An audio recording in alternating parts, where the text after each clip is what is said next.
میرے رسول پاک علیہ السلام نے فرمایا کہ جب رب نہ مانے تو پھر وہ کمزوروں کے صدقے مان جاتا ہے، پھر وہ ضعیفوں کے صدقے مان جاتا ہے۔ فرمایا اللہ تم سے بارشیں روکنا چاہتا ہے، پر تمہارے ضعیفوں، کمزوروں، غریبوں کے صدقے، مجبوروں کے صدقے وہ تم پر بارشیں برساتا ہے۔ حضور فرماتے ہیں رب اشغاذا اغبر لو اقسم علی اللہ لا برا۔ کچھ ایسے لوگ ہوتے ہیں کہ ان کے بالوں میں خاک پڑی ہوتی ہے، چہروں پہ مٹی الجھے ہوئے ہوتے ہیں، لیکن اگر وہ اللہ پہ قسم کھا لیں تو اللہ ان کی قسم بھی پوری کر دیتا ہے، قسم بھی۔ حضرت عبداللہ ابن مبارک فرماتے ہیں، ابن قدامہ نے لکھا ہے، فرماتے ہیں بارش نہیں ہوتی تھی مکے میں، قحط پڑ گیا تو سب لوگ مسجد الحرام سے باہر کھلی جگہ میں نکلے دعا کرنے کے لیے، سب اپنی اپنی دعائیں کر رہے تھے، تو میں تھوڑا باہر ہوا تو اچانک ایک غلام آیا، کالا سیاہ رنگ، 2 رکعتیں نماز پڑھ کے تو ہاتھ پھیلائے تو کہنے لگا اللہ مجھے پتہ ہے یہ جو کچھ بھی ہوا ہے میری نافرمانیوں کی وجہ سے ہوا ہے۔ تو ناراض ہو گیا نا، تو نے بارش روک لی، تو ناراض ہو گیا نا، ہمیں سبق سکھانا چاہتا ہے نا، یہ کسی اور کی وجہ سے نہیں، یہ صرف میری نافرمانیوں کی وجہ سے ہوا۔ اللہ رحم فرما، تیرے بندے تھوڑی سی بھی سختی برداشت کرنے کی طاقت نہیں رکھتے، کمزور ہیں، ڈر جاتے، غلام ہے، دعائیں مانگ رہا ہے۔ حضرت عبداللہ ابن مبارک فرماتے ہیں اس نے چہرے پہ ہاتھ پھیرے تو کالی گھٹائیں چھا گئیں، بارش ہونے لگی، میں اس کے پیچھے گیا، اس کا گھر ڈھونڈ آیا، تعاقب کیا، پیچھا کیا، گھر میں نے تلاش کر لیا، اور گھر کو تلاش کر کے جب میں واپس آیا تو میں نے حضرت فضیل بن عیاض سے ذکر کیا تو کہنے لگے کسی طریقے سے اسے حاصل کرو۔ فرماتے ہیں میں اس کے گھر گیا، اس کے مالک نے مجھے دیکھا تو کہا عبداللہ ابن مبارک میرے گھر، اتنے بڑے ولی، اتنے بڑے درویش، اتنے بڑے محدث۔ میں نے کہا تیرا غلام چاہیے، اس نے کئی غلام دکھائے، میں نے کہا نہیں یہ نہیں، اس نے کہا یہ بڑے بڑے اچھے ہیں، کوئی سے بھی آپ لے لے، خرید لے، میں نے کہا نہیں۔ پھر وہ لاغر صاحب، وہ کمزور صاحب، وہ ضعیف سا نکل کر کے آیا، میں نے کہا یہ مجھے دے دو، تو کہنے لگا یہ تو بیچارہ بے ضرر سا آدمی ہے، کیا لے کے کریں گے؟ میں نے کہا نہیں مجھے یہی چاہیے۔ میں اس کو ساتھ لے کے چلا تو راستے میں پوچھنے لگا آقا میرے اندر تو کوئی ایسی بات نہیں تھی، مجھے کیوں خریدا؟ آپ مجھ سے کیا خدمت لیں گے؟ تو عبداللہ ابن مبارک فرمانے لگے میں نے کہا کوئی خدمت بھی نہیں لوں گا، میں تو خود تیری خدمت کروں گا، میں تیرا بیاہ کراؤں گا، تیرے لیے مکان بناؤں گا، میں تیری خدمت کروں گا، میں تیرا اور تیرے رب کا رشتہ دیکھ چکا ہوں، میں تیرا اپنے مالک کے ساتھ جو تعلق ہے اسے دیکھ چکا ہوں۔ کہتے میں نے یہ لفظ کہے تو مجھے کہنے لگا 2 رکعتیں پڑھ لوں، اب مجھے لے جانا پر 2 رکعتیں پڑھ لوں؟ کہتے میں نے کہا پڑھ لو، تو 2 رکعتیں پڑھنے کے بعد میری طرف دیکھ کے کہنے لگا آقا مجھے اپنا حق معاف کر دینا، میں خدمت نہیں کر سکا۔ پھر کہنے لگا اللہ راز تو کھل گیا، اے اللہ راز تو کھل گیا، اللہ تیرا میرا معاملہ تھا، راز تو کھل گیا، راز تو کھل گیا، اللہ راز تو کھل گیا، میں سراپا مخزن راز تھا، میں رہا تھا مدت و راز میں، یہ تو تیرا شوق دید کشاں کشاں مجھے کھینچ لایا مجاز میں، اللہ راز کھل گیا۔ یہ لفظ کہتے کہتے کہتے کہتے اس شخص نے کلمہ پڑھا اور اس کی روح پرواز کر گئی، اس کی روح ہی پرواز کر گئی۔ تو کبھی ان کمزوروں کے ذریعے بھی اللہ کو منایا جا سکتا ہے، تو رب کو منانے کی کوشش کریں۔ امت کو تباہ کرتے ہیں وہ لوگ جو فرقہ واریت پیدا کرتے ہیں، لیکن آپ کو بتاؤں جس جماعت سے آپ کا تعلق ہے نا، اس جماعت کی امت مسلمہ کو ضرورت ہے۔ قیامت بھی 10 محرم کو ہی آئے گی، جمعے کا دن ہوگا، تو میں آج دل کو حاضر ناظر رکھ کے اپنی طبیعت کو حاضر پا کے باشعور آپ کو کہہ رہا ہوں جاگ کے سننا، خدا کا واسطہ آپ اس جماعت سے تعلق رکھتے ہیں، اگر کافر کے سامنے اسلام کا کوئی چہرہ پیش ہو سکتا ہے تو صرف سنی کا چہرہ پیش ہو سکتا ہے۔ خط امام حسین نے خطبہ پڑھا نا جب جمعے والے دن، فرمایا مجھے پہچانو تو میں کون ہوں؟ تو عمر بن سعد بولا پکے نمازی بولے۔ عمر بن سعد کہنے لگا حسین جلدی کر ہمارا جمعہ لیٹ ہو رہا ہے۔ بلے ہو نمازیو، جلدی کر ہمارا، آئے ہائے کیا نماز ہے، یعنی نبی پاک کے نواسے کو شہید کریں گے اور شہادت کے بعد جمعہ پڑھیں گے اور نماز میں کہیں گے اللہم صلی علی محمد وعلی آل محمد، ان کو شہید کر کے قتل کر کے جمعے کا خطبہ دیا جا رہا ہے اور نماز پڑھی جا رہی ہے اللہم صلی علی محمد وعلی۔ تو میرا سنی بڑا بھولا ہے، کہتا ہے جی وہ زیادہ نمازیں پڑھتے ہیں، تو زیادہ نمازیں تو عمر بن سعد بھی پڑھتا تھا، تو بھولا او خدا کے. دیکھیں نا جتنی نماز کی اخلاق کی بات شاید میں کرتا ہوں, آپ کو جماعت میں کم لوگ ملیں گے, لیکن یاد رکھنا نماز عقیدہ نہیں, روزہ عقیدہ نہیں. عقیدہ حسین ہے, عقیدہ حسن ہے, عقیدہ علی ہے, عقیدہ عثمان غنی ہے, عقیدہ عمر فاروق ہے. میں اس شخص کو کیا کروں؟ مجھے اس شخص کی کیا ضرورت ہے جو ممبر پہ بیٹھ کے کہتا ہے حسین ابن علی باغی تھے؟ وہ شخص, اس کی نماز روزہ حج زکات دیکھا جائے گا. آؤ قرآن مجید سورہ شورا آیت نمبر 23, گھر جا کے قرآن مجید کھولو, یہ والی آیتیں بھی پڑھا کرو, یہ والی بھی کھولا کرو. صحابہ جمع ہو کے نبی پاک کے پاس آئے, عرض کی یا رسول اللہ صلی اللہ علیہ وسلم آپ کے خرچے زیادہ ہیں, آمدن کا ذریعہ کوئی نہیں. جس طرح آج لوگ ہر پیر صاحب سے نہیں پوچھ رہے, علامہ صاحب سے, کہ آپ کام کوئی نہیں کرتے, کپڑے پھر بھی سفید پہنتے ہیں, کیا ذرائع آمدن ہے, پھر بھی آپ گاڑی میں گھومتے ہیں. ہمارا تو پروگرام تھا مولوی بھوکا مر جائے, پر اس کے پاس آتے ہیں تو یہ تازی چائے پلاتا ہے. کیا مطلب, کس طرح کا رویہ ہے؟ صحابہ کے بار وہ یہ نہیں سوچتے تھے آتے کام, وہ کہتے تھے آگے بڑھ کے حصہ ڈالیں. وہ سارے آگے بڑھے, کہا یا رسول اللہ صلی اللہ علیہ وسلم اخراجات زیادہ ہیں, ذرائع آمدن بظاہر کوئی نہیں, نذرانوں پہ اعتراض نہ کیا کرو. نذرانہ دینا نبی پاک کی سنت ہے, نذرانہ قبول کر لینا نبی پاک کی, بولو, حضور کی سنت ہے. تو صحابہ جمع ہو کے آئے, ایک جگہ پہ میٹنگ کی, کہا تھوڑے سے پیسے ہر مہینے پیش کریں گے. تو حضور سے بات کون کرے گا پیسوں کی؟ کہا ہم نے نہیں کرنی, نبی پاک کے چچا جناب عباس کریں گے. حضرت عباس رضی اللہ تعالیٰ عنہ کے ذمہ لگایا گیا. جناب عباس آئے, حضرت عباس رضی اللہ تعالیٰ عنہ پیسے لے کے آئے, اور سیانے بندے تھے, انہوں نے بڑی سمجھداری والی عقل مندی والی بات چھیڑی. یہ نہیں کہا کہ حضور ہم یہ نذرانہ دیں گے, کہنے لگے یا رسول اللہ ہمیں پتہ ہے آپ کی مذہبی مصروفیت اتنی ہے کہ آپ کو ٹائم نہیں ملتا کاروبار کرنے کا, اگر آپ کام کریں گے تو پھر آپ کس طرح کر کے دین کا کام ہو سکے گا. اور یا رسول اللہ آپ نے جو ہمارے لیے کیا ہے اس کا ہم بدلہ نہیں دے سکتے, ایک حرف کا بدلہ نہیں دے سکتے. حضور یہ تھوڑا سا نذرانہ ہر مہینے لایا کریں گے, قبول کر لیں.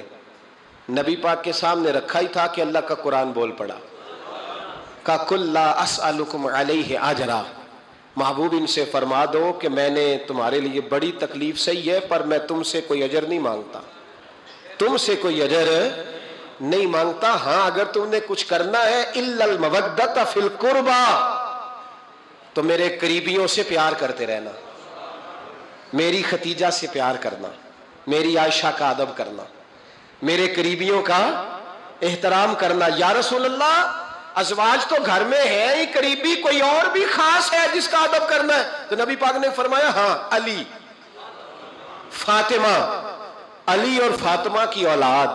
فرمایا ان کا ادب کرتے رہنا, اس کا مطلب یہ ہوگا کہ تم نے میرے ساتھ بڑا ہی اچھا سلوک کیا ہے. کہا ان کا ادب کرنا, جناب علی, سیدہ فاطمہ, اور دونوں کی ان کا ادب کرنا فرائض دین, اہل بیت کا ادب کرنا فرائض.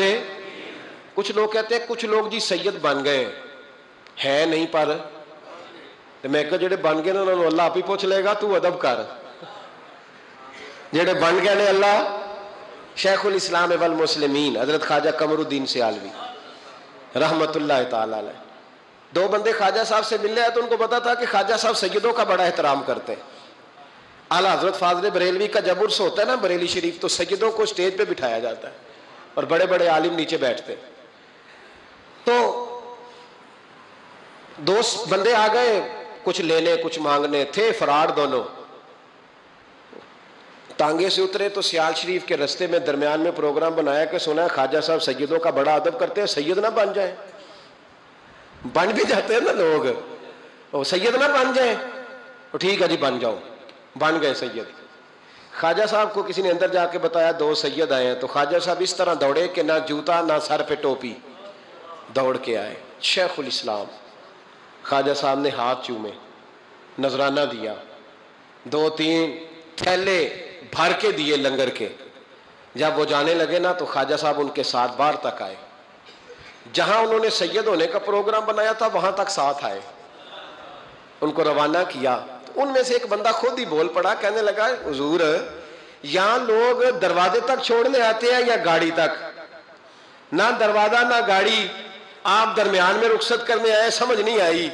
تو خواجہ صاحب فرمانے لگے تم یہیں سید بنے تھے، یہاں تک ادب کرنا ضروری تھا۔ یہاں تم سید بنے تھے، یہاں تک ادب کرنا، پیچھے تم سید نہیں ہو تو میں کیسے ادب کروں؟ جہاں تک تم سید ہو وہاں تک ادب کرنا۔ اور میرے اعلیٰ حضرت نے عقیدہ دیا، کہنے لگے تیری نسل پاک میں ہے بچہ بچہ نور، تیری نسل پاک میں ہے بچہ بچہ نور کا، تو ہے عین نور تیرا سب گھرانہ نور کا۔ تو میاں صاحب نے اس کی وضاحت بھی کی۔ میاں صاحب سے کہا حضور ادب کرتا کون ہے؟ سارے تو ادب کرتے نہیں۔ تو میں دور نہیں نہ جاتا، پرانے محدثین نہیں پوچھتا، یہ کشمیر میں میاں محمد بخش صاحب سے پوچھ لیتے حضور ادب کرتا کون ہے؟ تو میاں صاحب فرمانے لگے اصلا نال جے نیکی کریے۔ کنہ نال؟ اصلا نال جے نیکی کریے تے وہ نسلہ تاک نہیں پھول دے، ہاں بے اصلا نال نیکی کریے تے پھول کنڈیاں نال تول دے۔ بے اصلا فرمانے لگے جو اصل ہوگا نا اخلاق کا، کردار کا، خاندان کا اصل، وہ ہمیشہ مصطفیٰ کے صحابہ کا بھی احترام کرے گا اور اہل بیت نبوت کا بھی ان کا ادب کرے۔ سنیں نبی پاک نے کیا فرمایا، ترمذی میں حدیث ہے، نبی پاک نے خطبہ حجت الوداع دیا۔ لوگ ہمیں کہتے ہیں نماز روزہ حج زکوٰۃ اس سے آگے نہ جاؤ، حضور نے خطبہ دیا، فرمایا میں تمہیں دو چیزیں دے کے جا رہا ہوں، اگر تھام کے رکھو گے تو گمراہی تمہارے پاس نہیں آئے گی۔ یا رسول اللہ کون کون سی؟ فرمانے لگے ایک میں تمہیں قرآن دے کے جا رہا ہوں، دوسرا اپنا خاندان دے کے جا رہا ہوں، ان کو تھام کے رکھنا، گمراہی کبھی تمہارے پاس ان کو تھام۔ سنو حضرت اسامہ بن زید رضی اللہ تعالیٰ عنہ، حضرت اسامہ آپ فرماتے ہیں مجھے نبی پاک سے کوئی کام تھا، یہ بھی ترمذی کی حدیث ہے، کہتے ہیں میں حضور سے ملنے گیا تو میں نے نا حضور سے بات چھیڑی، نبی پاک سے میں نے ذکر چھیڑا۔ جب وہ بات میں نے کرنی شروع کی نا تو حضور نے چادر اوڑی ہوئی تھی، بکل جس کو مارتے ہیں، کہتے ہیں چادر اوڑی ہوئی تھی تو نبی پاک کی نا چادر میں دو چیزیں حرکت کر رہی۔ تو جناب اسامہ بن زید رضی اللہ تعالیٰ عنہ فرماتے ہیں بات کرتے کرتے میری توجہ جب ادھر گئی تو میں اصل بات ہی بھول گیا، میں کہنا کچھ چاہ رہا تھا، میری زبان سے کچھ نکل رہا تھا، کیونکہ جب توجہ بٹ جاتی ہے نا، اس لیے توجہ بٹ جائے تو پھر لفظوں کا حسن برقرار نہیں رہتا۔ تو جناب اسامہ بن زید کہتے ہیں میں کہنا کچھ چاہ رہا تھا، میرے منہ سے نکلتا کچھ اور تھا، تو سرکار سمجھ گئے، تو حضور صلی اللہ علیہ وسلم مسکرا کے کہنے لگے بھول گئے ہو نا بات؟ تو میں نے کہا حضور بھول گیا ہوں۔ تو کہتے ہیں میں بھی ان سے کب سے کہہ رہا ہوں کہ باز آ جاؤ، لیکن یہ نہیں آ رہے۔ کہتے ہیں میں اور پریشان ہوا کہ یہ کن سے حضور کہہ رہے ہیں۔ تو نبی پاک نے چادر مبارک کو کھولا، ایک بغل سے امام حسن نکلے، دوسرے سے امام حسین نکلے۔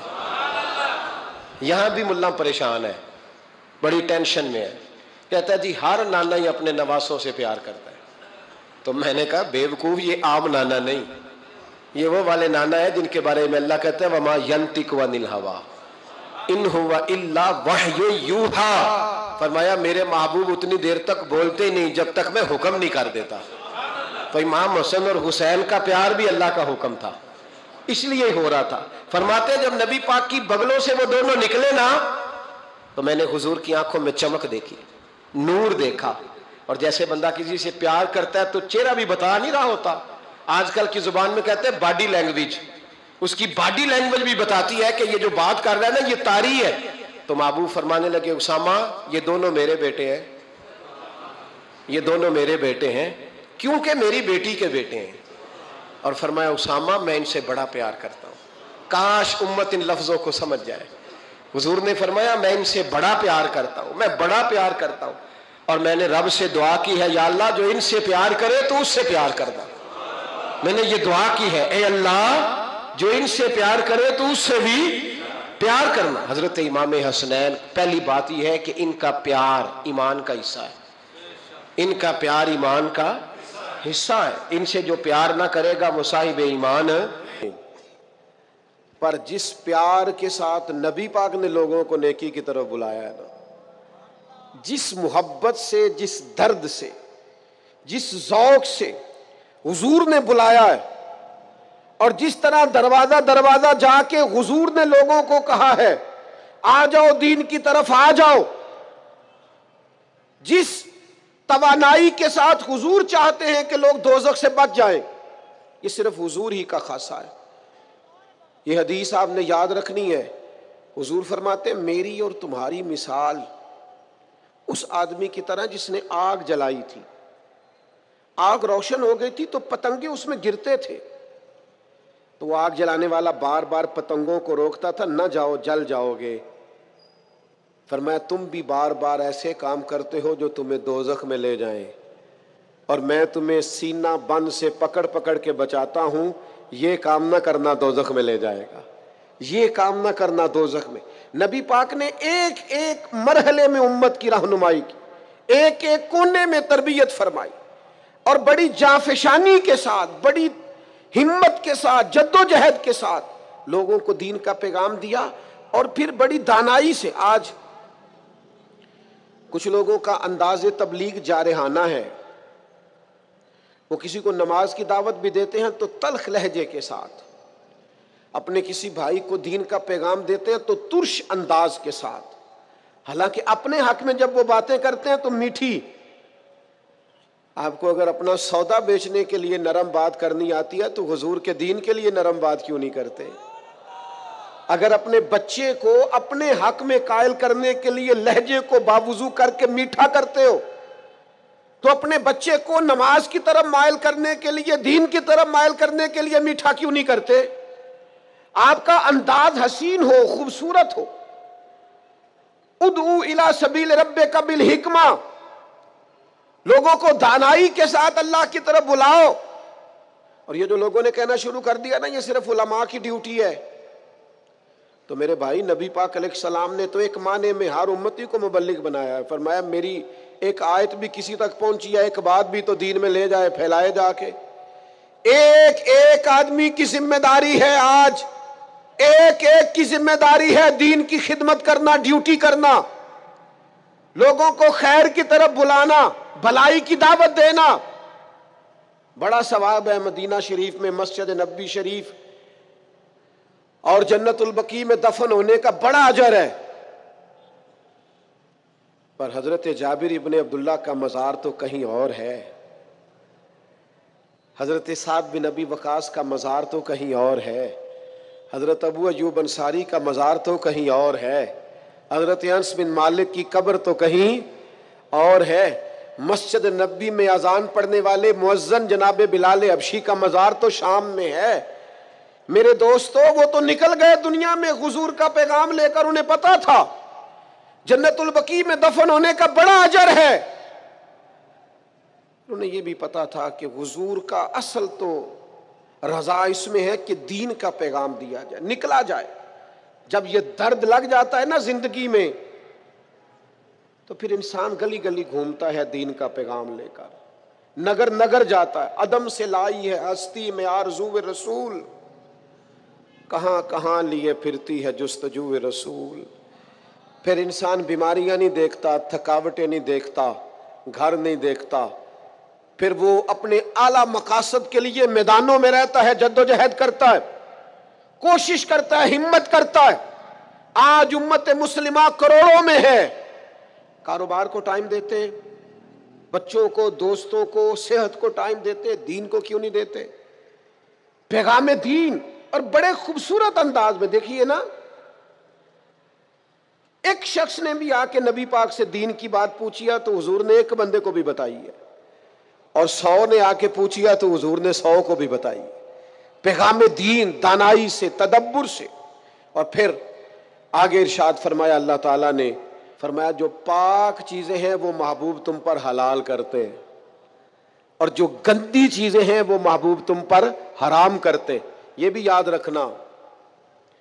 نبی پاک علیہ الصلوۃ والسلام نے فرمایا قیامت کے قریب ایک بندہ ٹیک لگا کے تکیے سے بیٹھ جائے گا اور کہے گا حلال وہی ہے جسے قرآن نے حلال کہا، اور حرام وہی ہے جسے قرآن نے حرام کہا. خود حضور فرماتے، فرمایا جسے اللہ کے رسول حلال کر دے وہ بھی حلال ہے، اور جسے حضور حرام کہیں وہ بھی حرام ہے. نبی کریم علیہ الصلوۃ والسلام کو اللہ نے شارع بنایا ہے، شارع. حضور اختیار رکھتے ہیں، جو چاہیں. ایک شخص نے آ کے کہا یا رسول اللہ 2 ہی نمازیں پڑھوں گا، اگر اجازت ہو تو کلمہ پڑھوں. دنیا کا کوئی مفتی، کوئی محدث، کوئی مجتہد کسی کو ایک سجدے کی بھی رخصت نہیں دے سکتا کہ چل تو ایک سجدہ کم کر لینا فرض نماز میں، ایک سجدے کی بھی چھٹی نہیں۔ اس نے کہا یا رسول اللہ میں 2 ہی پڑھوں گا، پڑھوں کلمہ؟ حضور نے فرمایا آ جا، تجھے 3 نمازوں کی چھٹی میں دیتا ہوں، تو آ جا۔ وسعتیں دی ہیں خدا نے دامن محبوب کو۔ فاضل بریلوی کہتے ہیں ایسے ہی نہیں، وسعتیں دی ہیں خدا نے دامن محبوب کو، قیامت میں ہمارے جرم کھلتے جائیں گے پر وہ چھپاتے جائیں گے۔ اللہ نے وسعت والا دامن بنایا ہے۔ تو فرمایا جو پاک چیزیں ہیں محبوب تم پر حلال، اور سنو میرے یارو، جسے حضور نے حلال کیا ہے وہی پاک ہے، اور جسے محبوب نے حرام کیا ہے وہ خبیث ہے، گندی ہے۔ قرآن کہتا ہے گندی ہے۔ سنو، حضور حلال کریں گے پاکیزہ چیزیں، حرام کریں گے گندی چیزیں۔ نبی پاک نے تجارت کو حلال کیا تو تجارت کا رزق پاک ہے، سود کو حرام کیا تو سود گندا ہے۔ دودھ پاک ہے، طیب ہے، شہد پاک ہے، طیب ہے، شراب گندی ہے، ناپاک ہے۔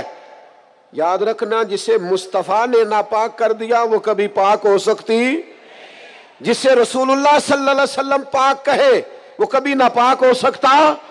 یاد رکھو، وہی چیزیں پاک ہیں جنہیں میرے کریم نے پاک کیا، اور وہی لوگ پاک ہیں جو حضور کے دروازے کے قریب رہے۔ ابو بکر صدیق بھی پاک، عمر بھی پاک، عثمان بھی پاک، علی بھی پاک، حسن بھی پاک، حسین بھی پاک، ازواج مطہرات بھی پاک، چاروں شہزادیاں بھی، ہر صحابی بھی پاک، اور حضور کے خاندان کا ایک ایک بچہ بھی پاک۔ میرے عزیز، حضور علیہ السلام جو چیزیں نبی پاک، آپ کوئی بھی حلال چیز کھائیں گے وہی آپ کے لیے فائدہ مند ہے۔ حرام چیز کبھی استعمال کرو گے وہ گندگی پیدا کرے۔ پھر آگے ارشاد فرمایا قرآن مجید نے، فرمایا وَيَدَعُ عَنْهُمْ إِسْرَهُمْ وَالْأَغْلَالَ الَّتِي كَانَتْ عَلَيْهِمْ، فرمایا جو ان کے اوپر بوجھ ہیں اور ان کے گلوں میں جو توق پڑے ہیں، محبوب وہ سارے توق اتار دیں گے۔ گلے میں پھندے پڑے ہوئے تھے بنی اسرائیل کے، رات کو جو گناہ کرتے تھے سویرے دروازے پہ لکھا ہوا ہوتا تھا، اور یہاں تک کہ انہیں بعض گناہوں کی معافی کے لیے، قتل کی معافی کے لیے قتل ہونا پڑتا تھا۔ دیت کی کوئی گنجائش نہیں، معافی کی کوئی گنجائش، قصاص ہی قصاص ہے صرف۔ لیکن محبوب نے سے سارے پھندے اتار دیے، فرمایا تم سے کوئی گناہ ہو گیا ہے، کبیرہ گناہ ہو گیا ہے، کمرے میں جا کے چھپ کے بھی توبہ کر لو گے تو رب معاف کر دے گا۔ تم سے حقوق العباد ضائع ہو گیا، توبہ کر لو، متعلقہ بندے سے معافی مانگ لو، اللہ بھی معاف کر دے گا۔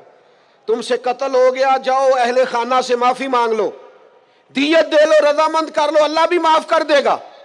تخفیف کر دی، آسانی کر دی، حضور کی تشریف آوری نے آسانی کر دی۔ ایک شخص سے گناہ ہو گیا، حد لگ گئی ان پر، اور وہ انتقال کر گئے، سیاستہ میں موجود ہے۔ بعض لوگوں نے کہا اس نے کتنا بڑا جرم کیا ہے۔ نبی پاک علیہ السلام نے فرمایا چپ کرو، تم نے جرم دیکھا، توبہ نہیں دیکھی؟ یا رسول اللہ جرم کیا ہے، حد جاری ہوئی ہے، وہ اس حد کی وجہ سے انتقال کر گئے۔ محبوب فرمانے لگے تم مردہ بھائی کا گوشت کھا رہے ہو اور وہ جنت کی نہروں میں غوطے لگا رہا ہے۔ یعنی یہاں توبہ کرنے والوں کو وہ معیار ملا، وہ معیار کہ جو دروازہ رسول پہ آ کے توبہ کر لے، حضور خوشخبری دیتے ہیں گناہگار بڑا تھا لیکن چونکہ یہاں آ کے توبہ کی ہے تو محبوب کا کرم برسا ہے، جنت میں بتاتے ہیں وہ جنت کی نہروں میں غوطے لگا رہا ہے۔ اور پھر اللہ نے آسانی کر دی، فرمایا وَلَوْ أَنَّهُمْ إِذ ظَّلَمُوا أَنفُسَهُمْ جَاءُوكَ، محبوب اگر یہ اپنی جان پر ظلم کر لینا تو تیری بارگاہ میں آ جائے، پھر یہاں آ کے اللہ سے معافی مانگے، محبوب بھی ان کی سفارش کر دیں تو اللہ کو معاف کرنے والا پائیں گے، توبہ قبول کرنے والا پائیں گے۔ امام مالک رحمۃ اللہ تعالی علیہ سے کوئی بندہ فقہ کا مسئلہ پوچھتا تو بتا دیتے، اگر کہتا نا حدیث رسول سننی ہے تو امام صاحب پہلے وضو کرتے، غسل کرتے، لباس بدلتے، خوشبو لگاتے، امامہ باندھتے، ممبر پر بیٹھتے. تو لوگ کہتے حضور یہ کیا کرنے لگے ہیں؟ فرمایا میں ذکر رسول کرنے لگا ہوں، میں اپنے محبوب کا ذکر کرنے لگا ہوں. نبی پاک کے ذکر کی برکت ہے، حضور کی تعظیم، نبی پاک کے ذکر کی تعظیم کرنی ہے. ایک دفعہ آپ بیان فرما رہے تھے تو بچھو نے ڈسا، 16-17 دفعہ ڈانگ مارا، رنگ بدلا امام صاحب کا، پر درس حدیث دیتے رہے. بعد میں کسی نے پوچھا حضور کیا ہوا تھا؟ فرمایا بچھو نے ڈانگ لیا تھا. تک حضور پھر آپ نے چھوڑا کیوں نہیں؟ فرمایا ذکر رسول چھوڑ دیتا، حضور کا ذکر چھوڑ دیتا. ہمارے ایک استاد تھے، وہ کہا کرتے تھے کہ امام مالک نے اس طرح جواب دیا، فرمایا بچھو کا ڈانگ دیکھتا کہ حدیث رسول کا رنگ دیکھتا؟ میں تو حضور کی حدیث کا رنگ دیکھ رہا تھا. کیسے یہ کام ہو جاتا؟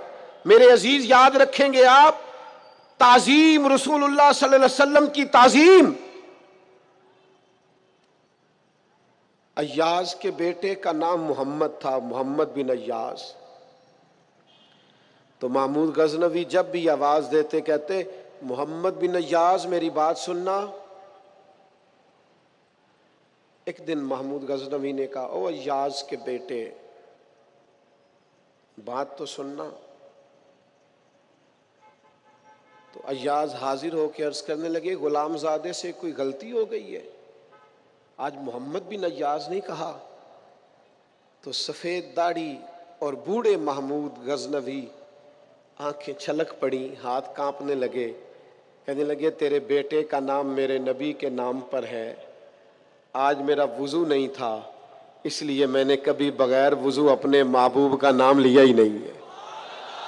کیونکہ تو نے ان کے نام کی برکت سے رکھا ہے نا. تو جب یہ نام لیتا ہوں حضور کا اسم گرامی، مجھے یاد آ جاتا ہے حضور کی تعظیم، میرے دوست نبی پاک کی توقیر.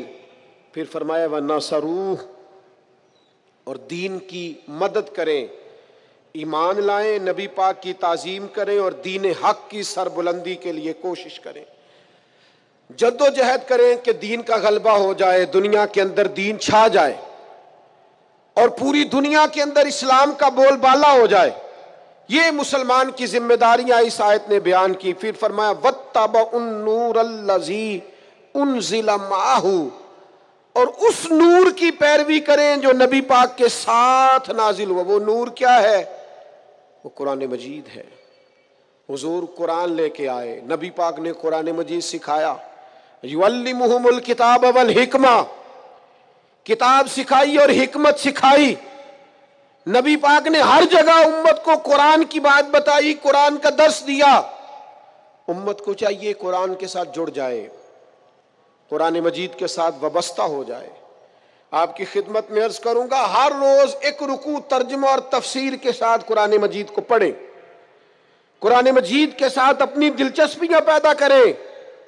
ہمارے ایک بزرگ تھے، قرآن کی زیارت کر کے روتے تھے. مریدوں نے پوچھا قرآن دیکھ کے کیوں رو پڑتے ہیں؟ فرماتے اسے دیکھ کے سوچتا ہوں اسے میرے نبی نے بھی تو کئی دفعہ دیکھا ہے نا، حضور کی زبان پاک سے کئی دفعہ جملے ادا ہوئے. یہ قرآن کے صفحے مجھے محبوب کے جلووں کی یاد دلاتے ہیں، یہ حضور کے جلووں کی یاد دلاتے، یہ تازہ کرتے ہیں میرے دل میں حضور کے جلووں کو. قرآن مجید سے اپنی اولادوں کو وابستہ کریں، قرآن مجید سے جڑیں. اور یہ یاد رکھیں، وہ میری اماں کبھی کبھی میرے ننہال سے نا کوئی چیز آتی تھی نا بطور تحفہ کے کسی چیز، تو میری اماں کہتی تھی میرے ماموں سے یا میرے نانا سے کہ بس ٹھیک ہے یہ آپ تھوڑا سا دے جائیں باقی لے جائیں. تو کہتے نہیں رکھ لیں. تو اماں کہا کرتی تھی کہ اپنے گھر سے بندہ کھائے تو پھر ہی پوری پڑتی ہے، کوئی دے گا تو کیا اس میں کتنی دیر ایک دن بندہ کھا لے گا. وہ کہا کرتی تھی کہ اگر پورا کرنا ہے نا خرچہ تو بندہ اپنی کمائی سے ہی پورا کرے تو پورا ہوتا ہے. اگر کسی کے 10,000 سے آپ سمجھتے ہیں کوئی فائدہ ہوگا تو کچھ نہیں ہوتا. آپ کے دست و بازو جو ہمت کر کے لائیں گے اسی سے گزارا ہوگا. کسی کا 50,000 رکھ کے کتنا وقت بیت سکتا ہے؟ 1,00,000 سے کیا مطلب، کیا بندہ کر سکتا ہے؟ تو سہارے نہ ڈھونڈو، خوددار بنو. طریقت میں تصوف میں خودداری، ترمذی شریف کی ایک حدیث ہے مجھے بڑی پسند ہے. میں سمجھتا ہوں یہ حدیث اگر لوگ سمجھ جائیں نا تو بات بن جائے. نبی پاک صلی اللہ تعالی علیہ وسلم نے لوگوں سے کہا لوگوں چاہتے ہو کہ تم اللہ کے محبوب بن جاؤ؟ تو صحابہ کے چہرے کھل اٹھے، کہا یا رسول اللہ صلی اللہ علیہ وسلم بالکل چاہتے ہیں۔ فرمایا جو اللہ نے تمہیں دیا ہے اس پہ راضی ہو جاؤ، اللہ کے محبوب بن جاؤ گے، اللہ تم سے پیار کرے گا۔ اور پھر فرمایا چاہتے ہو کہ لوگ بھی تم سے پیار کریں؟ لوگ بھی کریں یا رسول اللہ، دل کرتا ہے۔ تو نبی پاک نے فرمایا کسی بندے کی جیب کی طرف کبھی نہ دیکھنا، جو سامنے والے کی جیب میں ہے اس سے بچ جا، اس کے مال پر نظر ڈالنی چھوڑ دے، لوگ بھی تجھ سے پیار کرنے لگ جائیں گے۔ لوگوں کے مال کی طرف نہ دیکھ۔ آپ رکھ لیں کسی کا 500 روپیہ بھی، وہ کہے گا بندہ ہی نہیں صحیح، میرا 500 کھا گیا۔ یہ مت سمجھے کہ بڑا امیر تھا اس کو فکر ہی کوئی نہیں، نا۔ ان معاملات کے اندر لوگ کہیں نہ کہیں بول ہی جاتے ہیں، کہیں نہ کہیں بات کر ہی جاتے ہیں، کسی نہ کسی جگہ زبان پھسل ہی جاتی ہے۔ تو مہربانی فرمائیں، مہربانی کریں، آپ اس بات پہ ضرور غور کریں۔ اور یہ میری اپیل ہے، آپ میرے پیر بھائی ہیں، عزیز ہیں، کہ کوشش فرمائیں لین دین کے معاملات کو 110% صاف رکھیں۔ کوشش کریں جہاں کوئی چیز دینی ہے، خریداریاں بعد میں ہوتی رہیں گی، جائیدادیں بعد میں بنتی رہیں گی، قرضے نہیں ہونے چاہیے، قرضہ نہیں ہونا چاہیے۔ میں ایک بزرگ سے کبھی کبھی ملتا تھا تو میں کہتا تھا حضرت جی حالات کیسے ہیں؟ تو کہتے ہیں الحمدللہ کسی کا دینا کچھ نہیں، الحمدللہ کسی کا۔ تو اس شخص وہ جب بات کرتا تھا تو مجھے یوں لگتا تھا کہ جیسے وہ شخص نعرہ لگا رہا ہے، الحمدللہ کسی کا دینا کچھ نہیں۔ یہ اللہ تعالیٰ کا شکر ہے۔ اور پھر وہ کبھی کبھی یہ بھی کہا کرتے تھے کسی سے 200-250 لینا ہوگا، میں نے دینی کوئی شے نہیں، کوئی کبھی کبھی ٹٹولو گے تو میرا کسی طرف کوئی نکل ہی آئے گا، لیکن میں نے کسی کا دینا کوئی نہیں۔ میرے اسا فرمایا کرتے تھے ہماری تو طریقت بھی بڑی دلیر ہے۔ میں نے ایک دفعہ کہا حضور نظریہ طریقت کیا؟ فرمانے لگے ہماری تو طریقت بھی بڑی خوددار ہے، ہم مریدوں کا خرچ نہیں کراتے، ہم تو کئی دفعہ مریدوں پہ خرچ کر ڈالتے، ہماری تو طریقت بھی بڑی توانا ہے، نے تو مزاج ہی بڑا انوکھا پایا ہے۔ تو مہربانی فرمائے لینے دینے کے ماں۔ ایک حدیث بخاری میں بڑی مزیدار ہے، بخاری میں، سبحان اللہ۔ اور بخاری شریف قرآن مجید کے بعد امت مسلمہ کے پاس سب سے معتبر کتاب کا نام بخاری شریف ہے۔ نبی پاک صلی اللہ علیہ وسلم نے فرمایا ایک بھائی اپنے بھائی سے قرضہ لینے لگا، ایک دوست اپنے دوست سے پیسے لینے لگا۔ اس نے کہا یار پیسے تو میں دے دیتا ہوں پر کوئی گواہ؟ اس نے کہا غریبوں کے گواہ نہیں ہوتے، میرا گواہ اللہ ہے۔ اس نے کہا کسی کی ضمانت دے دو۔ اس نے کہا میری کون ضمانت دے گا، میری ضمانت میرا اللہ ہی دے گا۔ وہ بات ہو گئی 1000 دینار، اس کو بات بڑی پسند آئی، کہ اللہ کے نام پر تو کہتا ہے، اللہ بھی گواہ ہے ہمارے درمیان اور اللہ ہی ضمانتی ہے، تو لے لے پیسے۔ 1000 دینار دے دیے۔ اب وہ بندہ دریا کے پار چلا گیا۔ محنت، یہ دیکھیں اب اس حدیث سے آپ درس دیکھیں، یہ حکایت نہیں، یہ میرے رسول پاک کا بیان کیا ہوا فرمان ہے۔ اس کی صداقتوں پہ دیکھیں، اور بخاری کی حدیث کے جملے کتنے حسین ہیں۔ نبی پاک صلی اللہ علیہ وسلم نے فرمایا وہ جس نے پیسے لیے بطور قرضہ وہ دریا کے پار چلا گیا، محنت مزدوری کرتا رہا، جب مقررہ وقت آیا تو اس نے 1000 دینار جو وعدہ کیا تھا کہ فلاں تاریخ کو دے دوں گا، اس تاریخ کو اس نے 1000 دینار لیے اور دریا کے کنارے پہنچ گیا کہ مجھے کشتی ملے تو میں اس تک پہنچاؤں۔ لیکن اس نے اتفاق کہ اس دن کشتی کوئی نہ ملی، بڑا انتظار کیا، کشتی کوئی نہ ملی۔ اس نے ایک لکڑی لی، لکڑی کو اندر سے پھاڑا، موٹی لکڑی ہوتی ہے نا بانس کی طرح، اس کے اندر سوراخ بن جاتا ہے، جگہ بن جاتی ہے۔ اس نے اندر سے اس کی کھدائی کی، اس کے اندر اس نے 1000 دینار رکھا اور ایک رکا رکھا کہ بھائی میں پہنچنا چاہتا تھا لیکن مجھے کشتی نہیں ملی تو میں 1000 دینار رکھ رہا ہوں، جس رب کی ضمانت پر میں نے لیے تھے مجھے امید ہے رب تجھ تک پہنچا دے گا، مجھے امید ہے اللہ پہنچا دے گا تیرے تک، مجھے امید ہے رب پہنچائے گا۔ یہ کہہ کہ اس نے اس کو بند کیا کسی کپڑے کے ساتھ اور بند کر کے دریا میں ڈال دیا۔ اب وہ انتظار کرنے لگا، وہ جو شخص تھا وہ بھی کنارے آیا کہ آج اس کا وعدہ ہے، اس نے آنا ہے۔ دینے والے کو ٹینشن ہوتی ہے تو میرا خیال ہے لینے والے کو بھی بہت زیادہ ہی ہوتی ہے کہ آج لینے۔ وہ آ گیا کنارے پہ کہ آج پیسے آنے، لیکن کوئی شے نہ آئی۔ ایک لکڑی بہتی ہوئی آئی، اس نے اٹھائی لکڑی کا، چلو پیسے نہیں ملے تو ایندھن تو ملا ہے نا، گھر جا کے لکڑی جلا کے روٹی تو پکائیں گے نا۔ اور لکڑی اٹھا کے گھر لایا، گھر لا کے جب اس کو چھیلا، توڑنے لگا کہ ٹکڑے کر کے اس سے آگ جلاتا ہوں، اس نے کھولی تو اندر سے رکا بھی نکل آیا اور 1000 دینار بھی نکل آیا۔ رب کریم کا انداز دیکھو کہ دریا کتنا چوڑا ہوتا ہے اور جو کاغذ ہوتا ہے وہ پگھل جاتا ہے دریا کے اندر، لفظ مٹ جاتے ہیں، لیکن ہر چیز کو بحفاظت میرے رب کریم نے پہنچا دیا۔ اس نے جب اس کو کھولا نا تو 1000 دینار بھی نکل آیا، مقررہ وقت پہ اسے پیسے بھی مل گئے، وہ بڑا راضی ہوا۔ اب یہ بندہ آیا کچھ دنوں کے بعد دوبارہ 1000 دینار کا اور بندوبست کر کے لایا، پتہ نہیں اس تک پہنچے کہ کہیں گم ہو گئے، 1000 دینار کا اور بندوبست کر کے لایا۔ معصوم آمنہ، حبیب کبریا، سید کون مکان صلی اللہ علیہ وسلم کس حسن کے ساتھ اپنی امت کو حسین اخلاق سکھا رہے ہیں۔ نبی پاک علیہ السلام فرمانے لگے، غلاموں وہ ایک اور 1000 دینار لے کے دروازے پہ آیا اور دستک دے کے کہنے لگا، میرا رب گواہ ہے کہ میں نے کوشش کی تھی پر مجھے کشتی نہیں ملی، میرا رب گواہ ہے کہ میں نے ہمت کی تھی پر موقع نہیں ملا، اللہ جانتا ہے جس رب کی ضمانت پہ میں نے تجھ سے پیسے لیے کہ میری کوشش پوری تھی پر موقع نہیں ملا، میں آیا ہوں پیسے رکھ لے۔ اس نے کہا اگر اللہ تیرے اور میرے درمیان گواہ تھا پھر وہ کریم بھی بڑا ہے، تو نے دریا میں ڈالے تھے تو رب کریم نے باحفاظت مجھے پہنچا بھی دیے اور تیری عزتوں کو اس نے برقرار رکھا ہے، میرے دل میں تیری گویا قدر بڑھ گئی ہے۔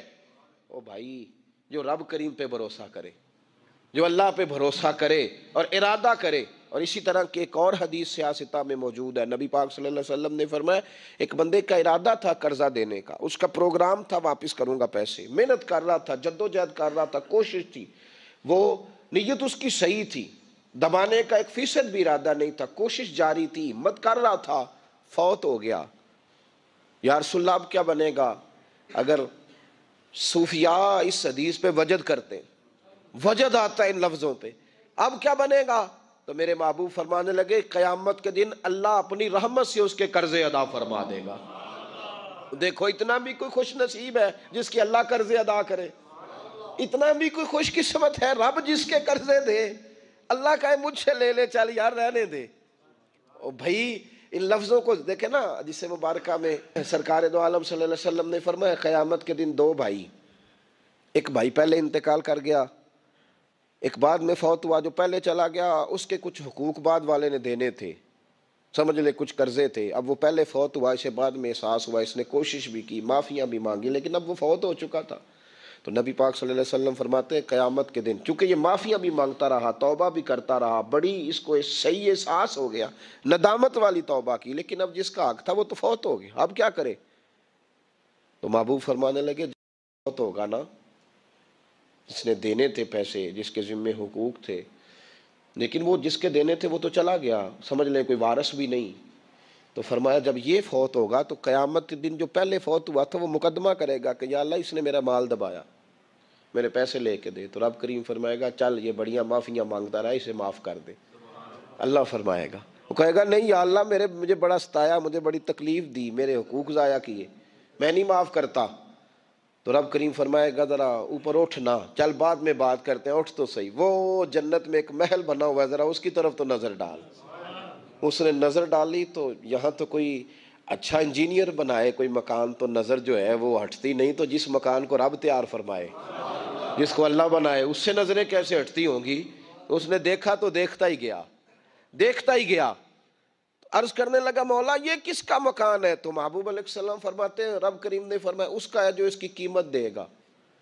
کہا یا اللہ کون قیمت دے گا؟ فرمایا تو بھی دے سکتا ہے۔ یا اللہ میں غریب فقیر میں کیسے قیمت دوں؟ تو اللہ فرمائے گا چل تو اپنے بھائی کو معاف کر دے، میں محل تجھے دے دیتا ہوں، تو معافی دے دے، محل تیرا ہوا۔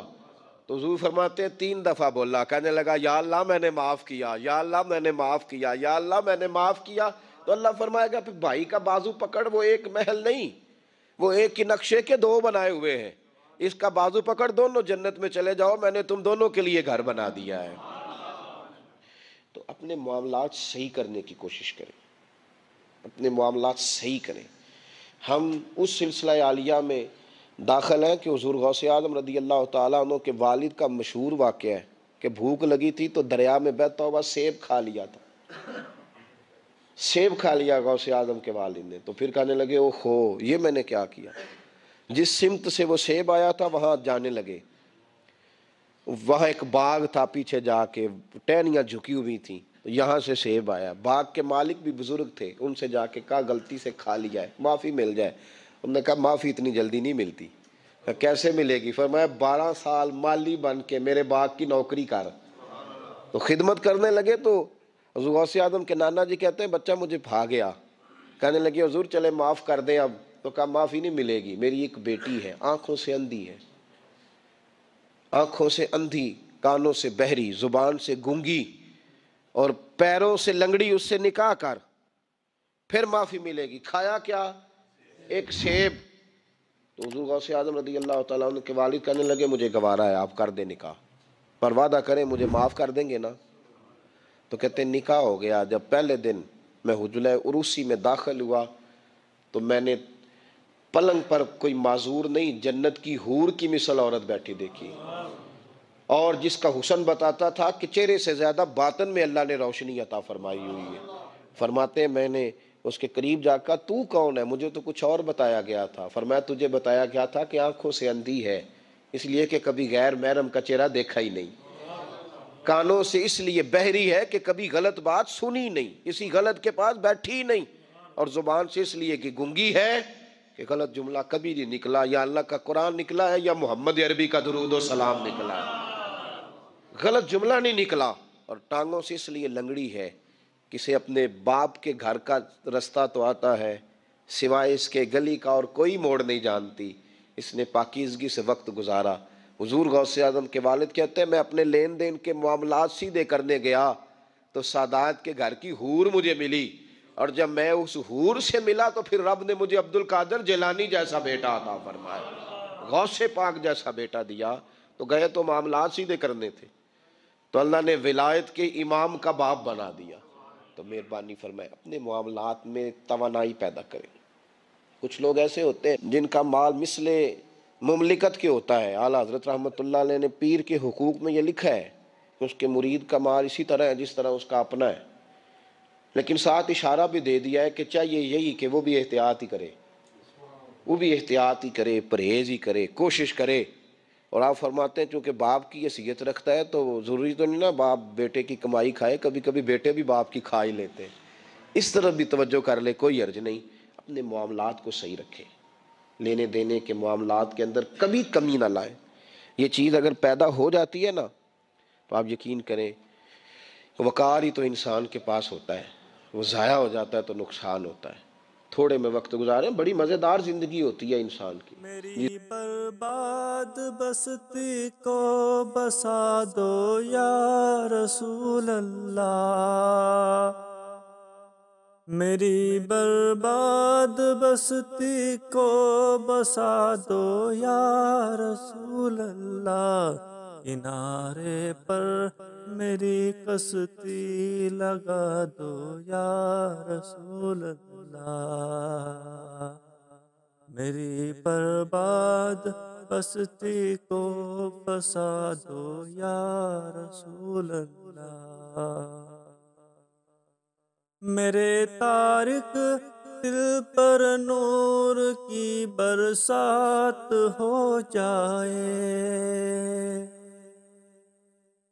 میرے طارق دل پر نور کی برسات ہو جائے، میرے قلب سیاہ کو جگمگا دو یا رسول اللہ، میری برباد بستی کو بسا دو یا رسول اللہ، یہ آنکھیں آپ کے دیدار کی طالب ہے مدت سے، یہ آنکھیں آپ کے دیدار کی طالب ہے مدت سے، رخ پر نور سے پردہ ہٹا دو یا رسول اللہ، میری برباد بستی کو بسا دو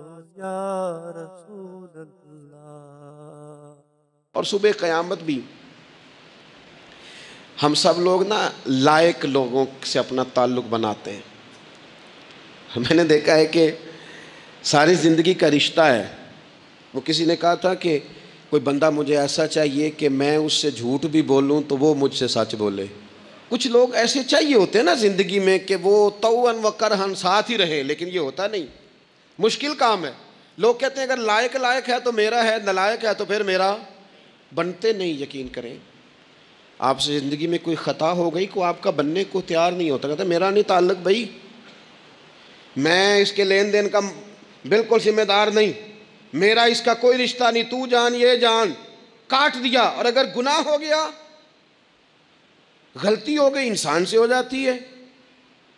اپنی ساری غلطیوں سمیت اپنے آپ سے پیار ہے اور دوسرے سے ایک ہو جائے تو.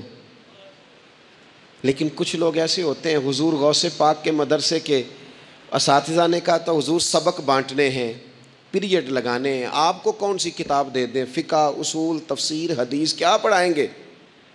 تو آپ فرمانے لگے نہیں تو مجھے سبق نہ کوئی دو، تم اس طرح کی تقسیم کرو کہ لائق بچے سارے تم رکھ لو، نالائق سارے مجھے دے دو. حضور علیہ الصلوۃ والسلام نے فرمایا قیامت کے دن جو بڑے بڑے گناہ گار ہوں گے نا، بڑے بڑے، وہ میری چادر کے نیچے چھپے ہوئے ہوں گے. چور حاکم سے چھپا کرتے ہیں یا اس کے سوا؟ تیرے دامن میں چھپے چور انوکھا تیرا. اور حضور ہمارے وکیل نہیں، حضور ہمارے شفیع ہیں. حضور ہماری وکالت نہیں کریں گے، حضور ہماری شفاعت کریں گے. وکیل وہ ہوتا ہے جو کٹہرے میں کھڑا ہو کے جج صاحب سے کہتا ہے اس نے کوئی جرم نہیں کیا، بلا وجہ الزام لگایا گیا ہے، اس نے کوئی خطا نہیں کی، یہ ذاتی اناد پال رہے ہیں، یہ بندہ ہی بڑا اچھا ہے، یہ تو تھا ہی نہیں موقع پہ، اس نے تو کیا ہی کچھ نہیں، وکالت کرتا ہے اسے معاف کر دو، یہ وکیل ہوتا ہے.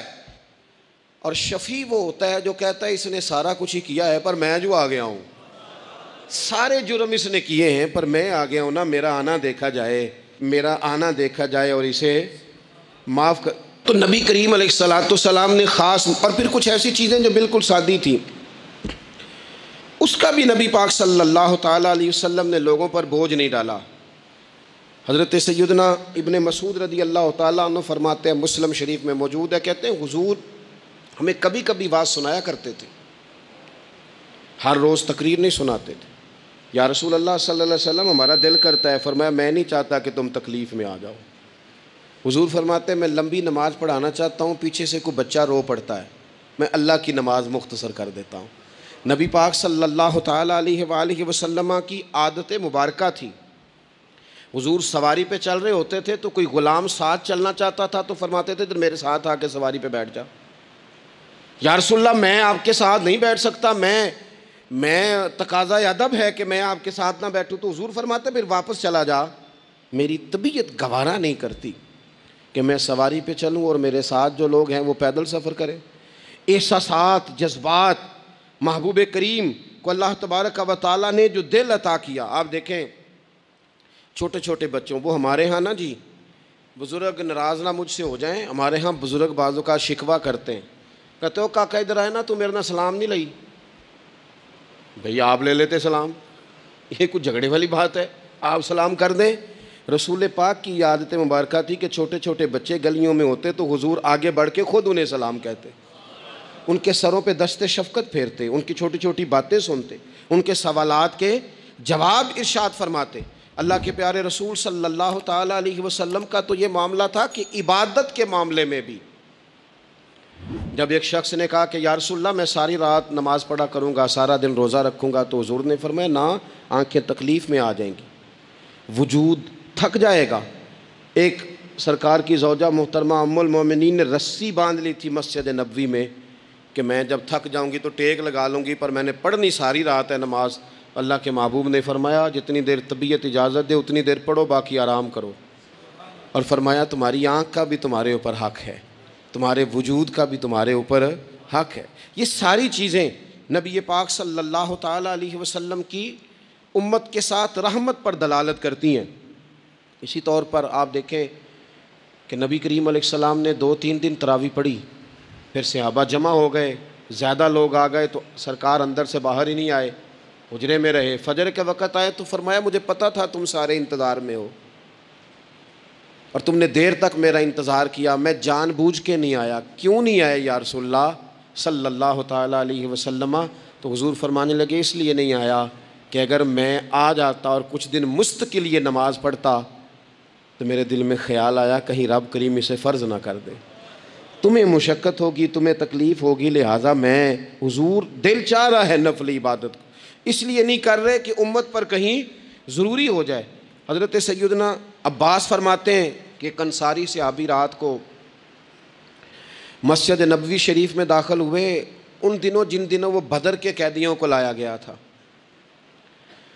تو ان قیدیوں کو رسیاں صحابہ نے زور سے باندھ دی تھی. تو کہتے ہیں کہ میں نے دیکھا نبی کریم علیہ السلام بڑی بے چینی کے عالم میں کبھی ادھر جاتے کبھی ادھر آتے. میں نے عرض کی یا رسول اللہ صلی اللہ تعالیٰ علیہ وسلم خیریت ہے؟ تو حضور نے فرمایا ان قیدیوں میں میرے چچا جناب عباس بھی ہیں, وہ ہائے ہائے کرتے ہیں تو مجھے نیند نہیں آتی. چلو زیادہ نہیں تو تھوڑا احساس کبھی چچا کا بھی پیدا کرنا چاہیے. ویسے چچا چاند نہیں ہوتا, چندہ ہمیشہ ماموں نہیں ہونا ہے. چچا جتنا مرضی بھی خوبصورت ہو بیچارہ چاند ہو سکتا نہیں, چندہ ماموں نہیں ہونا ہے, پکی بات. تو کبھی چچا کا بھی احساس کرنا چاہیے. نبی کریم علیہ السلام نے فرمایا چچا ہائے ہائے کرتے ہیں تو مجھے نیند نہیں آتی. وہ انصاری صحابی فرماتے ہیں کہ میں دوڑا گیا اور میں نے جا کے معلومات کی کہ حضرت عباس رضی اللہ تعالیٰ عنہ کو کہاں باندھا گیا ہے.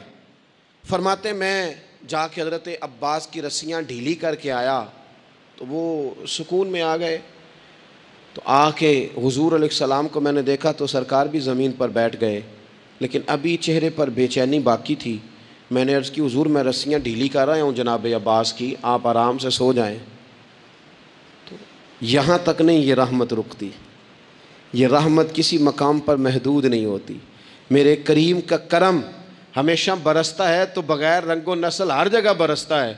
حضور علیہ الصلوۃ والسلام نے فرمایا صرف عباس نہیں, جا سارے قیدیوں کی رسیاں ڈھیلی کر کے آ. سب کو یہ کون لوگ ہیں؟ یہ بدر میں پھول لے کے آئے تھے, یہ گجرے لے کے آئے تھے پھولوں کے, خوشبو کا تحفہ دینے آئے تھے, یہ تو تلواریں لے کے آئے تھے. لیکن یہ اعزاز ہے میرے نبی پاک کا کہ اللہ نے حضور کو رحمت للعالمین بنایا ہے. دلوں کے اندر اتنی گنجائش رسول پاک نے پیدا کی. فرمایا سب کی رسیاں ڈھیلی کرو تاکہ میں آرام سے سو جاؤں. طبیعتوں کی سختی, مزاجوں کا تلخ پن, اپنی ذات کے خول میں بند ہو کے زندگی گزار دینے والے لوگ, اپنے آپ سے شروع ہو کر اپنے آپ پر ختم ہو جانے والا مزاج, جو میں سوچ رہا ہوں, جو میں دیکھ رہا ہوں, جو میری طبیعت فیصلہ کر رہی ہے, جس اینک سے میں معاشرے کو پڑھ رہا ہوں سارے معاشرے کو اسی طور پہ میں لے کے چلوں گا, یہ سوچیں درست نہیں. ہم نبی کریم علیہ السلام کے ماننے والے ہیں, ہمیں ان ساری باتوں کا خیال اور ادراک کرنا پڑے گا کہ جو ہمیں ہمارے رسول پاک نے سکھائی ہے.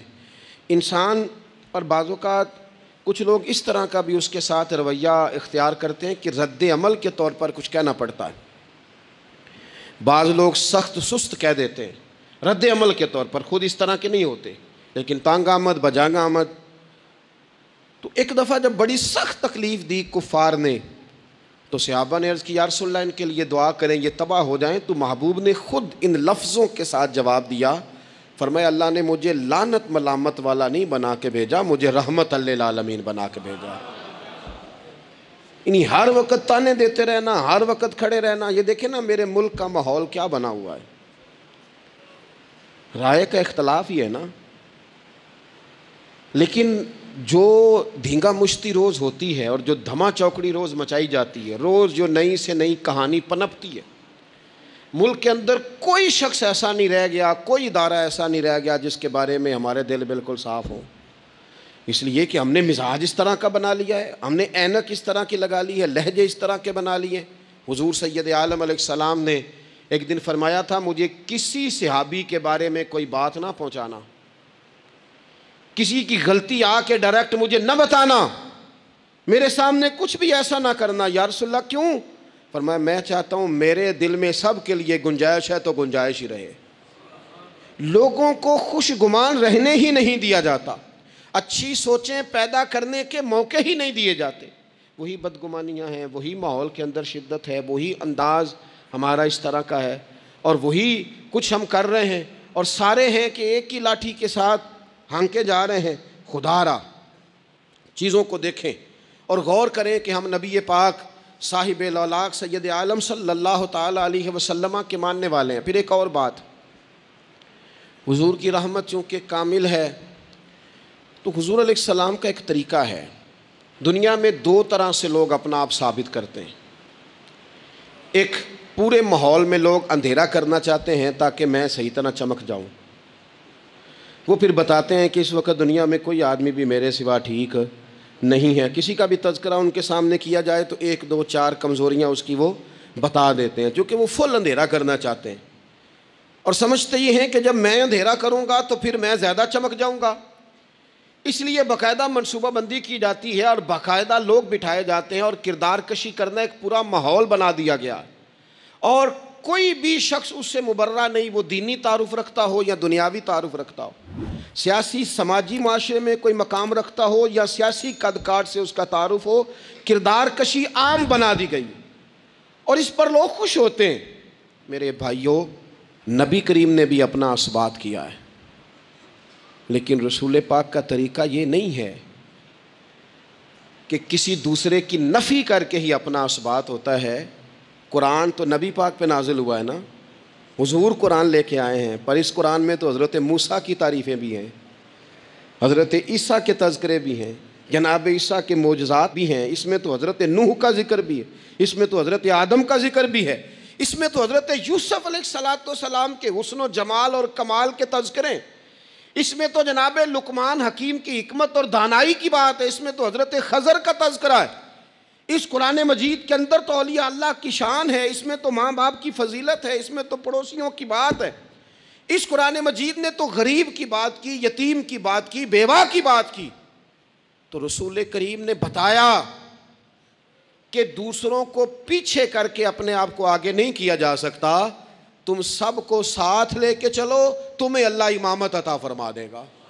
حضور نے تعارف کرایا اپنی امت کو سارے نبیوں کا، رسولوں کا، حضور نے ان کے تذکرے کیے، احادیث میں ان کے تذکرے ہوئے، حضور نے ہر ایک کی شانیں بلند کر کر کے بیان کی اور فرمایا کسی نبی کی بات میرے ساتھ ملا کر اس طرح نہ کرنا کہ ان کی کسر شان ہو جائے معاذ اللہ، میرا اور اس کا تقابل اس طرح نہ کرنا کہ وہاں کسر شان۔ وہ کسی نے میرے اعلیٰ حضرت کے سامنے کہا تھا نا، شان یوسف جو دبی وہ بھی اسی در پہ دبی، تو اعلیٰ حضرت کہنے لگے حضور تو کسی کو دبانے آئی نہیں، یہ تو کیا بات کر رہا ہے، تو کہہ شان یوسف جو بڑی وہ بھی اسی در سے بڑی۔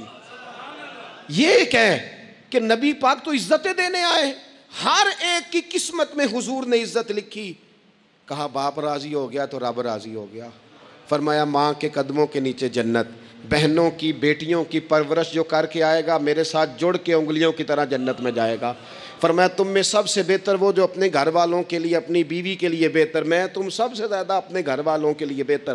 فرمایا پڑوسی سے حسن سلوک کرنے والوں یاد رکھنا کہ اس کے تو حق اتنے زیادہ ہیں کہ ڈر ہے کہ کہیں وراثت میں شامل نہ کر دیا جائے۔ نبی پاک علیہ السلام نے فرمایا جو بی بی صرف حاملہ ہو، حاملہ، اسے رب کی بارگاہ میں اتنا ہی اجر ملتا ہے جتنا تلوار لے کے جہاد کرنے والے کو ثواب ملتا ہے، اور جب اس کے ہاں بچے کی ولادت ہوتی ہے اللہ اسے شہید جتنا درجہ دیتا ہے، اور جب وہ بچے کو دودھ پلاتی ہے تو ایک ایک گھونٹ کے بدلے رب غلام آزاد کرنے کا ثواب عطا کرتا ہے۔ یا رسول اللہ اسی کی صرف شان ہے؟ فرمایا نہیں، آدمی کے بال سفید ہو جائیں، مومن مسلمان سفید بالوں والا، اگر تم نے اس کی عزت کی تو سمجھ لینا تم نے اپنے رب کا احترام کیا ہے۔ یا رسول اللہ تاجر؟ تو فرمایا سچ بول کے تجارت کرنے والا تو قیامت میں نبیوں کے ساتھ ہوگا۔ یا رسول اللہ یہ عالم، یہ طلباء، یہ دور دراز سے آنے والے لوگ؟ تو محبوب نے فرمایا یہ تو کوئی ڈگری نہیں لیتے، پہلے دن ہی گھر سے نکلتے ہیں تو فرشتے پیروں کے نیچے پر بچھا دیتے ہیں۔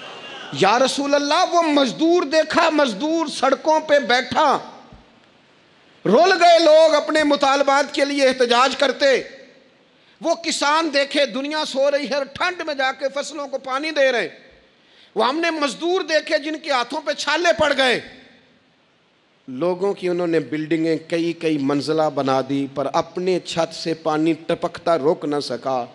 حضور یہ جو لوگ ہیں ان کی کیا شان ہے؟ تو حد کر دی میرے کریم نے، فرمایا محنت کر کے روزی کمانے والا تو اللہ کا دوست ہے، اس کو تو اللہ نے قرب دے دیا دوستی۔ تو نے ہر شخص کی قسمت میں یہ عزت لکھی اور آخری خطبے کی صورت میں بھی وصیت لکھی۔ حضور نے ہر شخص کو احترام دیا، ہر ایک کو اکرام دیا۔ لوگوں کو پیچھے دھکیل کے قد اونچا نہیں ہوتا، بلکہ شمع سے جتنی مرضی شمعیں جل جائیں اس کی اپنی روشنی میں کبھی کمی نہیں آیا کرتی، بلکہ حد ہو گئی۔ ایک دن نبی پاک علیہ السلام نے حضرت جبریل امین سے پوچھ لیا، فرمایا جبریل سب کو میری رحمت سے حصہ ملا ہے، آپ کو بھی کوئی ملا ہے؟ ملا تو بتاؤ نا۔ تو حضرت جبریل عرض کرنے لگے حضور بالکل ملا ہے۔ کہا کس طرح؟ عرض کی یا رسول اللہ جب سے ابلیس کا انجام دیکھا تھا نا، ڈر آتا تھا خدا جانے خاتمہ کس طرح کا ہو، لیکن جب آپ آئے، قرآن آیا اور قرآن میں حضرت جبریل کا ذکر آیا تو فرماتے ہیں میں سمجھ گیا اب اللہ نے کرم کر دیا ہے، اب طے کر دیا ہے کہ جبریل امین علیہ السلام کے جو اعزازات ہیں وہ ہمیشہ اعزاز ہی رہیں گے۔ نبی پاک کی رحمت سے ہر شخص کو حصہ ملا، حتیٰ کہ کفار کو، مشرکین کو، منافقین کو۔ رسول پاک علیہ السلام ہر ایک کے لیے رحمت بن کے تشریف لائے، یہاں تک کہ جانور بھی حضور کے پاس آتے تھے تو اپنے دکھ سنا جاتے تھے۔ حضور تو ان کو بھی تھپکیاں دیتے، تسلیاں دیتے۔ حضرت انس بن مالک کہتے ہیں لوگوں مجھے وہ دن بھولتا ہی نہیں جس دن نبی پاک مکے سے ہجرت کر کے مدینے آئے تھے۔ لوگ گلیوں میں، چھتوں پہ حضور کی اونٹنی کے گرد یا رسول اللہ یا محمدہ کی صدائیں ہم نے اپنے کانوں سے سنی۔ ایک بڑی شان رکھنے والا قبیلہ بنو نجار، اس کی بچیاں کونے میں دف لے کے بیٹھ گئیں، کہنے لگی یہ نہ سمجھنا کہ ہم کوئی عام ہیں، ہم بہت بڑے خاندان کی بیٹیاں ہیں، لیکن آج یہاں اس لیے بیٹھی ہیں کہ دیکھو تو صحیح ہمارے پاس آیا کون ہے۔ وہ ننھی بچیاں جو بیٹھ کر وہاں دف بجاتی تھیں، وہ رسول پاک کی جانب اشارے کر کے گاتی تھیں اور کہتی تھیں ہم ہیں بچیاں نجار کے عالی گھرانے کی، ہمیں خوشی ہے آمنہ کے لال کے تشریف لانے کی۔